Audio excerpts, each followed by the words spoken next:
How's it going, guys? I'm back to you today with a video tag. Thought I'd just try one out of these for myself. I saw one recently by a reviewer, a new reviewer on YouTube called Animaylor. Put a link to her channel in the description. So yeah, I've got a few questions I'm going to be answering myself, and a few questions I'm going to be asking you guys. So yeah, let's get started. Basically, because I read mostly manga, I don't really watch much anime. I've just subscribed to Crunchyroll. If you haven't heard of it, it's a legal anime streaming site. Really good. Got loads of cool stuff on there. So I'm kind of building up my anime knowledge and building up my collection slowly. So I'll end up doing anime reviews and things like that as and when I've kind of watched more of it, because I just mostly read manga. So yeah. Yeah, let's get started. Question 1. What is your favorite anime or manga? Obviously, I read manga. I have to say I really agonized over this. Over the years, there have been so many great mangas that I've read, so many great stories by so many different authors, but I have to come to a decision, and my decision is One Piece by Ichiro Oda. This has to be my all-time favorite manga.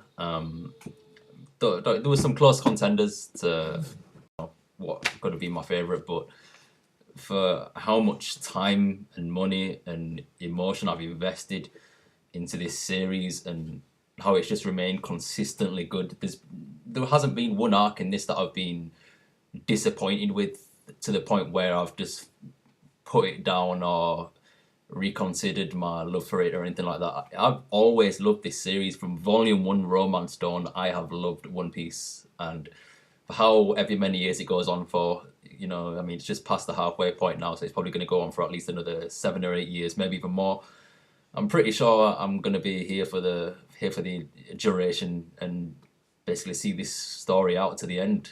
It really is one of them all-time classics. If you haven't read or watched One Piece, go out and buy it or watch it somewhere. Just check this series out. You will not be disappointed. Don't believe all the negative hype or anything that surrounds it just because it's popular. It isn't good. Don't believe anything like that because it's not true. Just judge this for yourself, and you will be pleasantly surprised. So yeah, One Piece by Ichiro Oda. Question 2. What anime or manga would you like to see adapted into a live action? Now, the thing is with live action adaptations of anime, they tend to suck, as many of you are all aware. Dragon Ball Evolution, The Last Airbender, which is probably solely responsible for the reason why I will never watch another M. Night Shyamalan movie. I heard Death Note, the live action for that it's closer to the manga, but still it kind of sucked. From what I've heard, I haven't seen it for myself. The only one that I've really heard has done kind of really good, or like kind of done the original source material any justice, is the Rurouni Kenshin live action. But I haven't read Rurouni Kenshin, so I can't really base that for sure. I'm just kind of going on what the people have said with that. But for the most part, live action versions of anime or manga tend to kind of suck. So if I had to choose, which I have chosen, I would say one that's already in production, and that is Akira by Katsuhiro Otomo. There's a live action that's supposed to be in production, but they're having a lot of budget issues from what I've heard. I will put a link to the IMDb page in the description for anybody who wants to try and check it out. Katsuhiro Otomo himself is on the production staff, but I reckon it's going to suck because if you've read Akira, if you're familiar with the manga or the original film from the 80s, it really concerns itself with Japanese politics. It's very Japanese orientated. It's set in Japan. The characters are Japanese. The issues that they deal with are relevant to real life issues that were happening in Japan at the time, politically, economically, and all that. So you know, if you're going to do a live action version of this film, try and keep it as close to the source material as possible. But what they've gone ahead and done, from what I'm hearing, I don't know if I don't know if this is final, but they're actually setting it in Neo New York instead of Neo Tokyo. All the actors, like all the main characters, are going to be non-Asian. You know, none of them are going to be Japanese. Like, you know, you're going to have Tetsuo, who's going to be played by, I don't know, someone like Zac Efron or some shit. I don't know. You know, you're going to have Canada played by I forgot who they're crediting. I don't think they've actually cast anybody yet, but they're in talks with like, you know, potential, I don't know, cast candidates or whatever. I don't know how they do the selection process, but there are a number of people rumored to be playing certain parts. Apparently, Leonardo DiCaprio was somehow involved. I don't know. Ken Watanabe, I believe his name is, the guy who was in Inception, and what's the other film he was in? The Last Samurai. He's got something to do with it. You know, he's Japanese, obviously. So, but I think he's going to be like one of the only Japanese people who is actually in the film.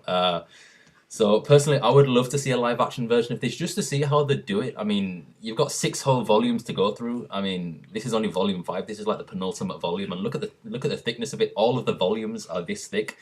So how they could all fit that into one movie, I don't know, unless they adapted it from the anime movie, which was like only like an hour and a half long, which is pretty good still. It's very, very good, but nothing compared to the actual manga, which is the original source material. And I believe that they are adapting it from the manga, so maybe they'll split it into 2 movies or something. But yeah, I would love to see a live action version of this. If they weren't already doing a live action version of Naoki Urasawa's Monster, then that would have been my choice. But HBO are already doing they're producing the live action version of Monster, so that should be really good. So yeah, that's that. Akira. Question 3. What is your favorite anime or manga couple? Now, this is kind of difficult for me because most of the stuff I read is like action oriented, horror, that sort of stuff. So, you know, relationship stuff is kind of like more like shoujo, which I don't really read. I'm not knocking it, but I don't really, you know, I haven't really got any of that in my collection. So, from what I have read, I would have to say that my favorite manga couple are Kariko Aoki and Kazuya Hiromaru from Bakuman. They are such a sweet couple. The way they just bounce off each other, and the way they kind of establish themselves as in a relationship in the demanding, taxing business that they're in, because both of them, Ko and Hiromaru, are both manga artists.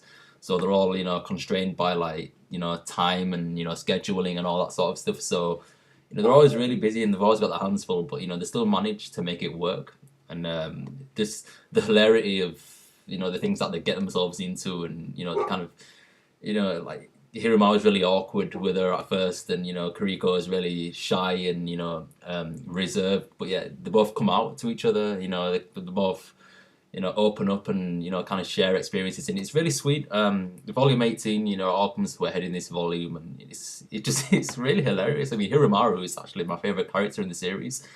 I find him hilarious, and just the way he can make just it's you just have to go out and read it. I mean, Hiromaru as a character himself, I mean, this guy's hilarious. I mean, look how he's dressed. Tell me that's not cosplay material right there. I mean, the guy's like dressed as like what can you call it? That's like Bruce Lee as an aviator or something. I mean, it's just it's just hilarious. He's such a great guy, and, you know, Hiromaru for the win. It's, you know, it's really good to see him get the girl in the end. So, you know, yeah, that's that.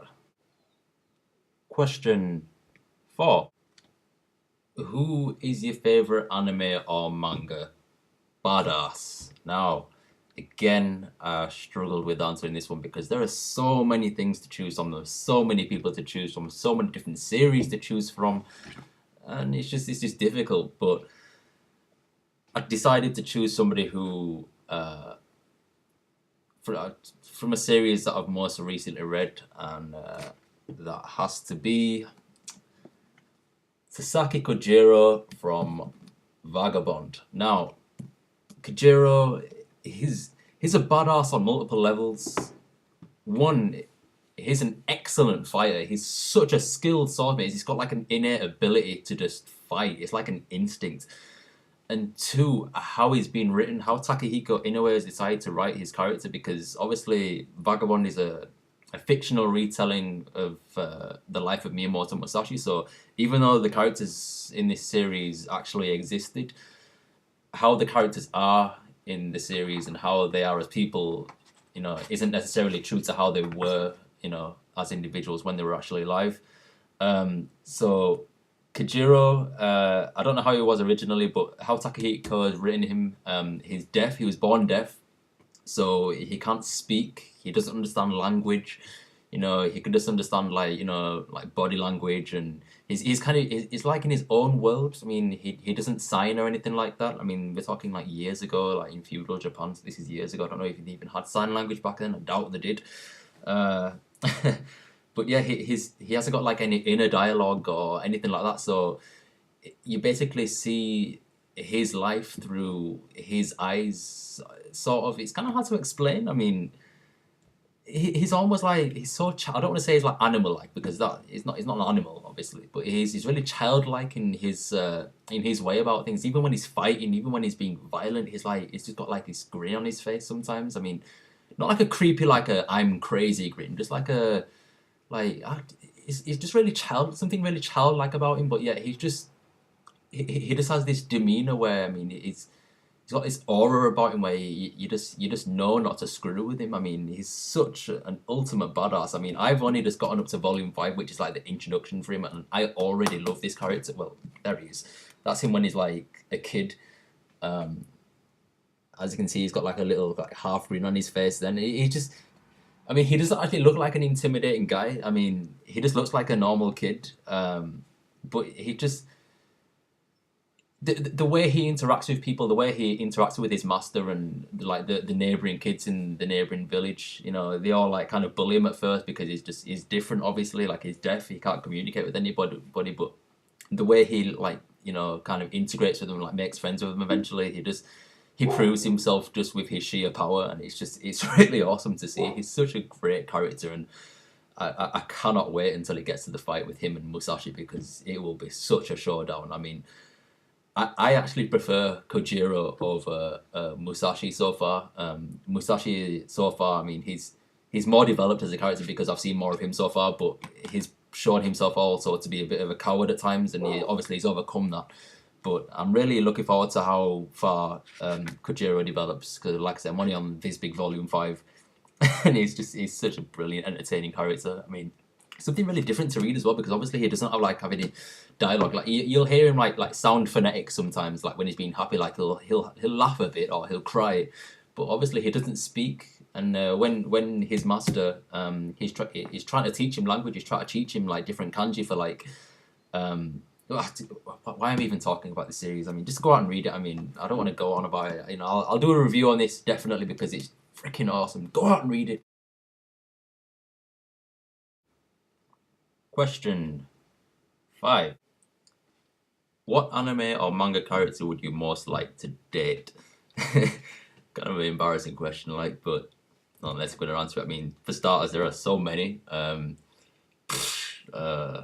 Motoko Kusanagi from Ghost in the Shell, Yoko, I believe her name was from Gurren Lagann. I mean, there's so many choices from so many different manga and anime. So, but my final choice is Nico Robin from One Piece. She is such an awesome character, especially here in the Enies lobby arc. I mean, she's fine. I mean, look at that. But she's got such an awesome backstory. She's one of the Straw Hats, so she's a main character, very headstrong. I know from her character and like the character that she plays, that she's gonna play an even more important character within like the final half of the series, when she comes closer to finding the real poneglyph and all that sort of stuff. So, but other than that, yeah, she's, man. If she's not dateable, then what is? Come on, she's awesome. Question 6. What is your favorite arc or saga from an anime or manga? Mine, I have to say, 90% of this is mainly for nostalgic value. There are others that I could say that I've read more recently that I prefer over this, but I have to say that for now, and probably forever, my favorite arc or saga from an anime or manga is the Namek /Frieza saga from Dragon Ball Z. I mean, I've said this before, Dragon Ball Z was like my gateway manga into anime and manga. This was literally the first thing I ever read. I mean, I don't read them anymore. I keep them protected in like plastic wallets, you know, to keep them free from dust and markings and all that. These are going to be handed down to my grandchildren and stuff, you know. And Dragon Ball Z is one of my favorite mangas of all time. You know, even the anime. I mean, even though it was, you know, the English dub, in my opinion, was pretty bad. I mean, it's Dragon Ball Z. You know, if you don't like Dragon Ball Z, then you probably don't like anime and manga. But yeah, the Namek saga. I mean, it was just so climactic, especially with Goku turning Super Saiyan, and you know the destruction of Namek and Frieza's transformations, Vegeta crying. So many great things about this arc. You know, the Ginyu saga, the fights with Zarbon and Dodoria, just so many great things. It's just too much to go into, and it's quite. I think it's one of the longest sagas in Dragon Ball Z, if you think about it, really, because the Android/Cell saga, I mean, that was like from volume. Well, in fact, no, that was pretty long if you include the Android saga with it as well, I guess. But yeah, I mean, the Namek saga, I mean, look, Frieza is just such a boss, and Goku, you know, just everything about this arc was just awesome, and I'll love it for eternity. Question 7. If you could live in any anime or manga universe, which would it be? Simply put, I would live in the Pokemon universe. I used to collect the Pokemon cards. Don't really play the games or anything like that much anymore. You know, I don't really watch the anime. But, I mean, it was one of the first things I watched when I was a kid. And just that sense of adventure, being Ash Ketchum, just going around collecting Pokemon. And it was such a carefree world. Such an awesome place to live in. So, yeah, the Pokemon universe. Question 8. What was the last anime you watched? Last anime I watched was Space Brothers. You can find it on Crunchyroll. I've only seen the first episode so far, but it seems pretty cool. Basically about two brothers who basically yearn to be astronauts when they're young, and when they both grow up, one becomes an astronaut and the other doesn't. But it's got really cool elements of comedy in it. You know, it's got a few pretty funny cultural references in it. So yeah, go check it out. It's good. So yeah, that's been my top 8, 9, something. I think I missed out one question, but this video has gone on a little bit too long so far. You know, if you've stuck around and watched the whole thing, I thank you so much. I mean, I'm literally just editing this right now, and it's like nearly 18 minutes long. So if you've stuck around for that long, then I thank you so much sincerely from the bottom of my heart.